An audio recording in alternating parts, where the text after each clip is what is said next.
نشري لك حلوى صح اخوي؟ السلام عليكم. كي السلام راكي عليكم. خوتنا صافا شويه؟ يا على كل حال والله لك ميت باكي تاع دخان وانا نسمعك وسع. شو ولا زعما شغل السؤال شباب هذا اللي راكم دايرينه زعما. حبذا لو نبداو من 62 شغل نتجاهلوا كاع المعطيات تاع ما قبل شغل من قبل هذيك تاع الاستعمار وكاع كيفاه. دوكا زعما نتوما تعرفوا والناس كامل تعرف باللي الدول كل دولة عندها كما نقولوا حنا القوانين تاعها والدساتير تاعها، حنا نعرفوا باللي الدساتير هي الناطقة باسم الشعوب. زعما الدستور المغربي هو ماشي ناطق باسم الملك فقط، هو ناطق باسم الأمة المغربية. كما الدستور الجزائري هو ناطق باسم الشعب الجزائري، راك معايا يا صاحبي؟ دوكا في الدستور المغربي نصيبوا مادة بصريح العبارة تحكي على بعض المفاهيم اللي يعتبرها الطرف الجزائري مفاهيم غير مفهومة. وهذا المفاهيم هي اللي تخلق كما نقولوا احنا ضبابية في المشهد. راك فاهمني؟ مثلا كي تسمع انت يا هذه المادة تاع ان الملك هو الضامن الوحيد لاستقرار الأمة المغربية في إطار حدودها الحقة. نجو نسقسوا مثلا الناس، شا تقصدوا بالحدود الحقة هذه. الحدود الحقة على حسب ما يعرفوها علماء الاجتماع في المغرب، وزعما علماء اجتماع تابعين البلاط الملكي، ماشي زعما قال هكا غير واحد وصاي. هي ما يعتقد المغاربة أنها أجزائهم الترابية اللي تضم أراضي من الجزائر، أراضي من مالي، أراضي من موريتانيا. دونك راك فاهمني، في منطق 2026 في منطق القانون الدولي والشرعية الدولية وكلش تصيب شعب يخمم بهذا النظريات الرجعية. هذه النظريات كما نقولوا احنا اللي تجاوزها الزمن وعافى عنها الزمن. من حقك على الأقل يكون عندك توجس. راك فاهمني؟ زعما ما نحكوش على شغل نظريات المؤامره، باسكو اللي صدق كومبليتمون بنظريات المؤامره شغل ماشي مليحه كلشي تلصقوا في الناس. شكون هما بصح علماء هذه الاجتماع اللي حددوا المفهوم تاع على الحدود الفاسي الحقة؟ مثلا، على الفاسي هو كما نقولوا حنايا احد ابرز علماء الاجتماع في المنطقه المغاربيه. كيف علم فاهم؟ يعني مختص في علم الاجتماع هو اللي يقول لك على مفهوم سياسي في مادة دوك دستورية، نفهم. ولا الناس المختصين في القانون الدستوري بالك بس خاصك؟ معليش جيب اي واحد يشرح لنا ما معنى الحدود الحقه. على الفسيع تقدمه كعالم اجتماع.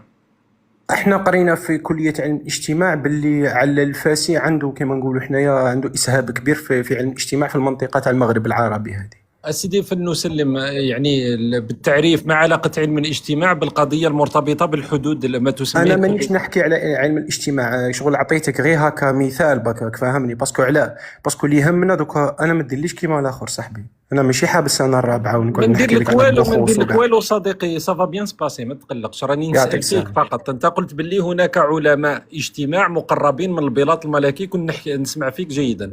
درك عطيتنا اسم واحد اللي هو علال الفاسي، مع انت راح تعطينا اسماء اخرى او راح تقول لنا باللي اخطأت هذا الشيء رو واحد.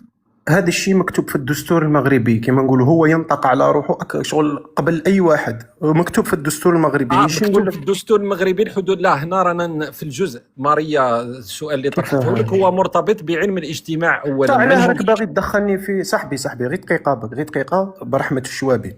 خلينا من الاسماوات انا نسحب لك كلامي قبل ما تقول لي تسحب كلامك صاي. خلينا نناقشوا غير الماده هذه تاع الحدود الحقه اللي مكتوبه في الدستور المغربي. هذه حاجه فقط كما نقول نحددوا حاجه، بانه انت في كلامك دركي كنت تقول ما تعاملنيش كما السابق، وباللي انت صاحب مستوى. اذا كنت صاحب مستوى كل الادعاءات لابد لنا ان ندقق فيها، ولابد نعرفوا اسماء علماء الاجتماع ثم نتقدموا في القضيه. انت صاحبي. سحبت الادعاء الان وتبنيت بانك تكلمت عن جهل. تفضل خويا براحتك، انا نسكت، شوف انا سالتك ماشي فقط انت تعرف باش علاه، تتقدم. كي نحكوا في المعرفه لازمنا منهجيه. ما نقعدوش غير هكا نجيبوا في السرديات ونلصقوا هاك وهاك، لازمنا منهجيه ولازمنا نجيبوا المصادر والمراجع لنا نحكوا بها، والا فاننا شغل خبطه عشواء هكا اوكي، وصاي. والخبط العشواء مثلا شخص يقول علماء اجتماع مقربين من القصر الملكي دون ان يقول اسماءهم او ما قالوه بالضبط، يقول لنا لابد ان ناخذ بكلامه. هذا الكلام لا يمكن الاخذ به، صح. هي كلام غير منطقي ولا يدخل في اي منهجيه، مع احترامات ماشي لك. ماشي بروبليم كاع صاحبي، انا قادر نغلط وانا بشر اخطئ واصيب، ولكن شغل كي نحكوا كم طارحين نزيد سؤال في نصحح لك اللايف. حاجة ونخليك على الفسي لا علاقة له، لم يكن علم اجتماع، فقط بين قوسين. على الفسي هو قيادي كبير في الحركة الوطنية في المغرب، لكن لا علاقة له بالجانب هذا.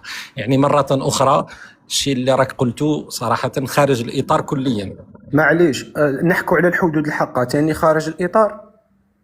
لا، ليست خارج الإطار، موجودة في ألا الدستور تعد المغربي. تعد هذا الشيء المدستر في الدستور المغربي يمد توجس للطرف الجزائري؟ لا، لكن انت درك لازم تعاود تبني السرديه تاعك من الاول، بما انك تريد المناقشه بمنهجيه، لانك البنيه الاوليه تاعك انه علماء اجتماع مقربين من القصر الملكي قالوا الكلام، ومن بينهم لما سالتك ماريا قلت على الفسي الذي هو في الاصل ليس عالم اجتماع، فمعناه بان الطرح تاعك كله سقط في هذه النقطة. يعني الآن لازم تعود تبني لنا سردية جديدة، ولماذا تزعجك عبارة الحدود الحقة، فقط هذا ما كان. أنا نبدأ من حيث أنت انتهيت ومن بعد نهضروا. لماذا تزعجني عبارة الحدود الحقة؟ مليحة هكا صاحبي تساعدك؟ نبدأ من هذه النقطة ومن بعد نروحوا لوين تبغي.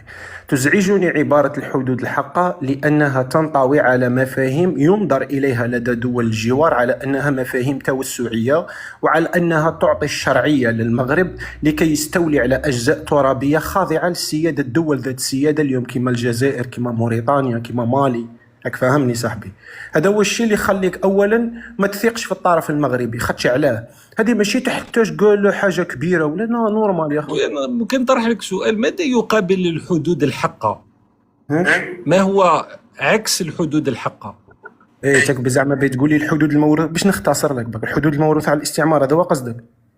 كاين هذه المفهوم، هذا ماشي هذا مفهوم تبنته منظومه قاريه بكاملها اسمها الاتحاد الافريقي، وماهوش تاع الجزائر. قرآن منزل الاتحاد الافريقي ما ياتي به. ايه بصح مادام هذا الكيان هو اللي حافظ تماسك تاع الدول الافريقيه وكلش، مانيش نقول لك انا منزل، ولكن هذا مبدا اساسي. يحافظ وكذا، هذه سي براتيك، معناتها القضيه هذه مفيده للناس اللي يتبنوا الحدود الموروثه من الاستعمار، لكن من يتبنى طرحا مغاير شويه القدسيه هذه ماشي التناقض. تعرف وراه التناقض، هي انك تؤمن بالحدود الحقه ومن بعد نصيبوك عضو في الاتحاد الافريقي. هذا هو التناقض.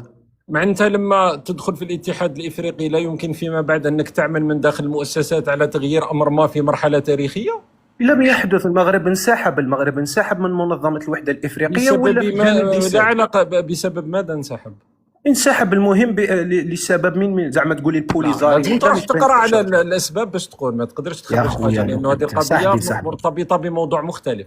صاحبي لا شوف غير دقيقه بك، ما تدعيش باللي زعما تعرف كل شيء وتسربي لنا الحقيقه المطلقه من عندك. انا قادر نغلط، قادر تغلط، هذا اخذ وارد. في اي سنه انسحب المغرب اذا من الاتحاد الافريقي؟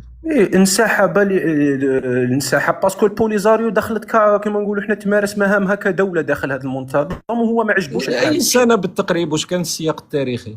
في 81 الله يعلم ولا 82 مش عارف. كي زدت لها الله يعلم سي بون خويا، رانا في النقاش رانا ملاح. دونك الله اعلم. انا ما نستعملهاش، نخليها لك. دوك نعاودوا نديروا حاجه. المغرب عنده الحدود الحقه في الدستور المغربي. احنا نؤمن بقدسية الحدود الموروثة من الاستعمار، لأنه فرنسا بعظمتها أعطت لنا حدود كبيرة وعريضة، ونشكر فرنسا على ذلك، وأكيد أنت ماكش جاحد وتشكر فرنسا أيضا. دونك كل واحد عنده الطرح تاعو المختلف في قضية الحدود. لماذا يشكل هذا تهديدا بالنسبة لك أنه شخص يتكلم عن الحدود الحقة؟ ما نقدرش نبني علاقات جيوستراتيجيه سليمه، ما نقدرش نبني علاقات كما نقولوا احنا سياسيه واقتصاديه سليمه مع دوله تعتقد على انها مازال تساني، وماهيش قادره ما تعبر لي بصريح العباره، ماهيش قادره تعطيني خطاب دوله على انها تطالب حقا بهذا الشيء. مازالت كما نقولوا احنا داستها شغل كحرب صامته. راك فاهمني؟ ما نقدرش نوثق على الاقل باش ما ننتهش سياسه العدوانيه معك، ما نقدرش نوثق فيك. سبحان الله. انت قريت في النوايا تاعهم سبحان الله، تما احنا نقراو في النوايا، درك نديروا العلاقات. صاحبي الدستور تاعك هو اللي يقول، هذه ماشي نوايا، هذه حاجه معلنه برك. ما هي الحدود الحقه؟ انت عندك رسم للحدود الحقه؟ الحدود الحقه على حسب ما يعرفوها المغاربه، على حسب ما نشوف، ماشي علماء الاجتماع اللي ما يكزيستيوش ياك. تسمى دوكا انا اشير الى القمر وهو ينظر لاصبعي. هاني بس دوك نعرف منهم، لانه في البدايه قلت هذيك سحبناها لانه كنت تقول تتكلم بما لا تعرف. من يحدد الحدود الحقه هذه؟ من قال بالكلام اللي راح تقوله لنا؟ الدستور هو اللي قال. هل حددها؟ هل رسم حدود؟ جوستومون ما بغاش يقول لنا بصفه رسميه، ما بغاش يقول لنا شنو معناتها الحدود الحقه، راك فاهمني. اوكي، اذا اين هو التهديد؟ ما فهمتش. بس كاين توجس انني بين عرف شنو معناتها الحدود الحقه. الحدود الحقه في عند المغاربه هي اللي قلت لك اجزاء من الجيري واجزاء توصل حتى للسينيغال ولا مش عارف وين. بصح الجبن تاع القصر الملكي هو انه لا يستطيع تصريح. خلينا من الجبن، باسكو لو كان ندخلوا في الجبن ندخل لك في حرب الرمال وامقالا واحد، لما الجزائريين كانوا يحتجزون يلتقطون كالطيور من الجيش المغربي. المشكل هذا هو ثمن الحرب حسب الحرب. خلينا من الجبن هو حاجه اخرى، راح ندخلوا في امور تاريخيه اكبر. هذه الحرب، هذه الحرب حيله وخداع واسر وقتل وكل شيء شك حسب الحرب. خلي الاوصاف تاع قهوه موح خليهم في قهوه موح. حنا رانا نتكلموا على علاقات دبلوماسيه بين كاع ما ديرونجينيش بهذه المحاوله تاع قهوه موح وكاع. ما كان حتى محاولات هنا تتكلم باحترام على اي بلد. اذا نتناقش معاك نتكلموا باحترام. والجبن طبيعه، الجبن والخوف وهذو كامل مشاعر طبيعيه. وراها الاستنقاص. المشاعر تكلم فيهم في مطلقات العراق مره اخرى كسابقين. مازالنا في مطلقات، مازالنا وراح نبقاو نعاودوا نرجعوا الحدود الحقه. هل الدستور المغربي يقول بانه مثلا هي الحدود اللي رسمها علال الفاسي، أم يقول بأنها الحدود التي حسبك أنت تصل إلى لا أدري أين؟ هل هي محددة؟ نورمالمون احنا رانا نطالبوا باش يفهمونا هذا الشيء، باش ما نقعدوش موسوسين. هما ما بغاوش يفهمونا، هما دايرين حاجه في الدستور تاعهم تحكي علينا، بصح ماشي ما بغاوش يقولوا لنا ديريكت. وبعيدا على البكائيه تاعك، هل هناك امر راك تبكي ولا لا؟ واو، في منطقة دولة توجس أمر طبيعي. أنت ما تفهمش منطقة دولة صح؟ الدولة حاسبها قهوة موح. أنت حاسبها قهوة موح، راك فاهمني؟ منطقة دولة فيه التوجس وفيه التخوف وفيه القلق وفيه كل شيء ظاهرة طبيعية. مواقف الدول، هل ممكن تقول لي أسباب قطع العلاقات بين الجزائر والمملكة المغربية بقرار الجزائري في 2021؟ أولا هذا قرار دولة لا يحتاج إلى التبرير. ليش معناتها لم يتم تبريره؟ شوف صاحبي، قرار الدولة إذا بغات الدولة هذيك تبرر لك اللهم بارك، بصح إذا ما بغاتش هذا حقها، هي تمارس حقوقها، عندها الحق في قطع العلاقات مع من تريد. راك فاهمني صاحبي؟ فاهمك صاحبي. دونك صاحبي، هل الدولة الجزائرية أعلنت عن أسباب لقطع العلاقات أم لا؟ الجزائر غير مضطرة لإعلان الأسباب. هل في الواقع، ماشي في العالم الآخر، هل في الواقع أعلنت عن أسباب أم لا؟ أنا قلت لك كاع ماشي مضطرة تعلن على الأسباب. هل أعلنت أم لا في الواقع؟ مانيش نقول لك ليست مضطرة أو ليست مضطرة، هل أعلنت في الواقع؟ أعتقد بيان أمين ماشي. هي شو دوك فهمك كيش ماريا قال لك ماشي مضطرة تعلن، ما علنوش. معليش صاحبي دوك بيت هذا لا عليه ويبقى عليه، لازمنا نعرفوا اذا اعلنت. ماشي خليك تهدر انا صاحبي، نعطيك المساحه باش تستعرض العضله. تفضل، بصح كي تبغي تخليني نهدر خليني نهدر، هذا ما كان. تفضل قول لنا فقط اذا اعلنت ام لا. تفضل. شوف، اولا في منطقه الدوله، انا نقول لك في منطقه الدوله للدوله كامل الحريه باش تتصرف كما تبغي، تقطع العلاقات مع من تريد ودير العلاقات مع من تريد. هذه اولا. ثانيا، مساله التبرير قادر يكون عبر لسان الدولة، عبر وزارة الخارجية، قادر يكون عبر الأذرع الغير رسمية. أنت تعرف باللي كل دولة عندها أذرع غير رسمية اللي تمشي البروباغندا تاعها، ونورمال هذه حاجة طبيعية عند الدول، ماشي زعما نقول استنقاص ولا. البروباغندا أمر طبيعي تمارسه كل الدول، راك فاهمني؟ ولا قالت باللي الجزائر زعما عبر أذرع غير رسمية باللي أنه التطبيع مع إسرائيل وكذا وكذا، هذا أنا بالنسبة لي ما يقنعنيش، راك فاهمني؟ باسكو المغرب من الستينات على بالنا باللي مطبع مع اسرائيل. دونك انت تعرف ما لا تعرفه الدوله الجزائريه، معناتها انت دخلت في الاعماق وعرفت بأن الدوله الجزائريه قطعت لاسباب لم تعلنها هي لم تعلن عن الاسباب. الجزائر لم تعلن عن الاسباب، صح؟ على الاقل عبر وسائل القنوات صديقي الرسميه، ممكن على الاقل استسمحك فقط مرة أخرى مثل علماء الاجتماع الذي لا وجود لهم في الواقع إلا في مخيلتك، نزيد نقول لك بأن القضية هذه راك مخطئ كليا، لأن الجزائر أعلنت عن أسباب قطع كما قالت لك ماريا. على كل حال ما فهمتش ماريا راهي متعاونة معاك وأنت ما حبيتش تاخذ بيد المساعدة، بأن معليش الجزائر صاحبي، أعلنت حبسنا غير عن من الكوميديا أسباب واضحة حبسنا غير ومباشرة كوميديا في صاحبي نقاط. واحكي. لحظة تسمع كي كنا نوضح في نقاط واضحة عددها وزير الخارجية وقتها رمطلع مامرا. صديقي تفضل. زعما شغل انا عاب اللي كاين ناس بزاف شغل ماذا بينا ما نديروش الكوميديا من بعد ودير الكوميديا صاحبي. شغل انا نحكي معك من كوميديا. سيريو. أنا اللي قلت بأنه لم تعلن الجزائر عن الأسباب أم أنت؟ على الاقل عبر القنوات الرسميه تاع الدوله، على الاقل وزاره الخارجيه قالت باللي قطعنا الحدود، وقالت باللي غلقنا المجال الجوي في فتره ما، وقالت بصح ما قالتلكش بسبب كذا وبسبب كذا وبسبب كذا. انت راك تاول فيها دبر راسك. صديقي المدرسة الجزائرية ركز معي جيدا، لما تكون في نقاش لازمك تسمع المدرسه الطرف الجزائريه.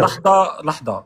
لما تكون في نقاش لابد لك انك تسمع وما تبقاش تفكر فيما تقول، لانه انا لو ركزت لحظة صديقي، لو ركزت جيدا لكنت تعرف باني في كلامي قلت لك بان الجزائر عددت الاسباب وانت تقول لي لم تعطي الاسباب الواضحة.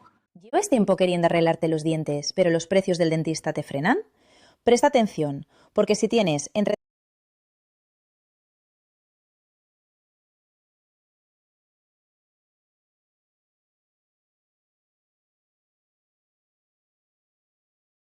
راني قلت لك بانها اعطت الاسباب الواضحة ما هي وعددتها هذه في الاسباب؟ نقاط. ما هي درك سحبت ادعائك بانك كنت تتكلم على جهل اولا. معليش البينه على من لا ادعى. عليه يبقى قول لي ما هي عليه، لا الاسباب. عليه يبقى عليه.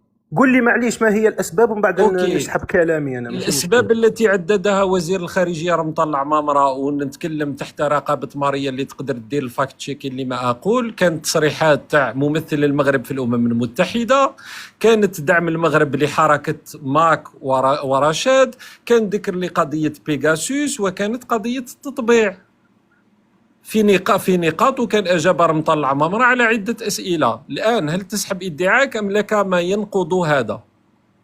اولا قطع العلاقات لم ياتي كما نقولوا حنايا بشكل مفاجئ، بل ترى شغل جاء على فترات متلاحقه. انت شكون صديقي؟ كيفاش الاسم واللقب تاعك؟ انا سموني مصطفى امين. لقبك امين؟ لا انا لقبي كيفاه لقبك العائلي؟ اسمي الكامل بن علواش مصطفى امين، نسكن في وهران. اوكي بن علواش مصطفى امين. دركا كي نسكن في وهران.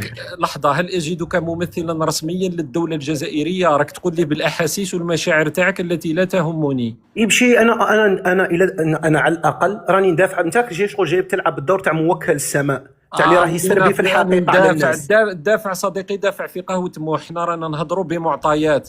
هل تسحب صاحبي ادعاءك بأن الجزائر الدوله الجزائريه أعطت مبررات واضحة وفي نقاط عددها وزير الخارجية؟ أنت قلت العكس في البداية، معناتها الادعاء هذا سحبناه، سي بون سحبته. كاين بيان من وزارة الخارجية، بيان رسمي على كل حال. معليش لي صح انا نسحب. لا عليه ويبقى عليه ما قالته ماريا مهم جدا. انا مانيش طالع نربح نقاش، اني طالع نتناقش. صديقي هل تسحب ادعائك ام نبقاو حاصلين؟ نسحب. نعم نسحب. شكرا.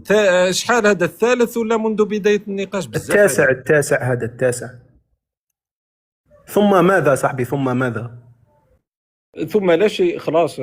مازال حاب تكمل وانت لا علم لك باي موضوع قاعد ماشي انت شغل لك تسربينا في الحقيقه صاحبي، انت جاي تسربينا في الحقيقه. انا نقول لك في اللحظه هذه تقدر تاخذ واحد التنهيده هكا، تتنفس، تقول اصبر انا علال الفاسي ما على باليش من هو، وهذه حالتك.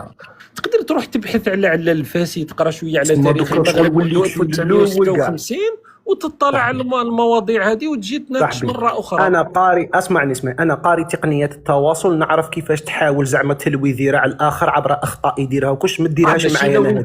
ديرها مع واحد اخر صاحبي، ديرها مع واحد اخر. راه حطيتك تحت الحذاء فكريا صراحه، سامحني. تحت الحذاء هاتك طالع تربح نقاش. انا قلت لك طالع تسربي الحقيقه. ممكن نعاود رجعك، اسمح لي امين، نعاود رجعك فقط الى المساله اللي هضرت عليها على تفسير النوايا من خلال مصطلح ذكر في الدستور المغربي. يعني فكرة التخوف لحسب واش راك تقولها فكرة التخوف من أن المغرب قادر يتوسع أو يطالب بأراضي.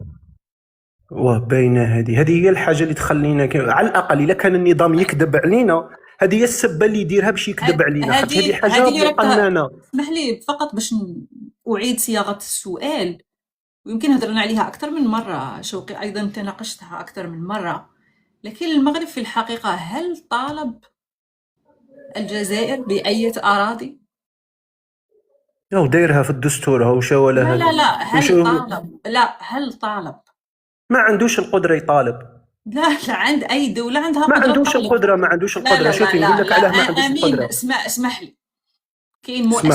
كاين مؤسسات دولية، كاين محاكم دولية، كاين طرق قانونية شرعية دوليا كيصروا خلافات حدودية أو خلافات فيما يتعلق بالسيادة على أراضي بين دولتين أو أكثر، وهذه كاينة بين العديد من الدول، ما غاديش يكون أول ولا آخر خلاف. مثلا هل الجزائر خائفة من أن المغرب قد تطالب بأراضي ما تاريخيا هي تعود إلى المغرب؟ بيان سير. يعني كاين خوف، علاه كاين خوف؟ هذا هو السؤال تاعي. الخوف شعور طبيعي. الامريكان وما ادراك تقول لك نعرب عن مخاوفنا. الامريكان شرطي العالم. لا ماشي قصدي هذا الشيء، هذا كلام يقدم للعامة. لكن كدولة كمؤسسات، لا كدولة كمؤسسات كجيش كعضو، الجزائر كعضو في كل هذه المؤسسات الدولية الشرعية التي تحل هذه الإشكاليات، والأمم المتحدة، على تخاف؟ كيف دوك بيسقسيك سمعيني غايه. الخوف راني قلت لك اي شغل شعور إذا طبيعي. إذا عندك شرعية تاع أراضي سواء مدها لك الاستعمار وانت راك مقتنع بها وقادر تدافع عليها، علاه تخاف؟ المي النظيفة صحة، والماء اللي مش نظيف مرض. تخيل أن هناك من إخوتنا المسلمين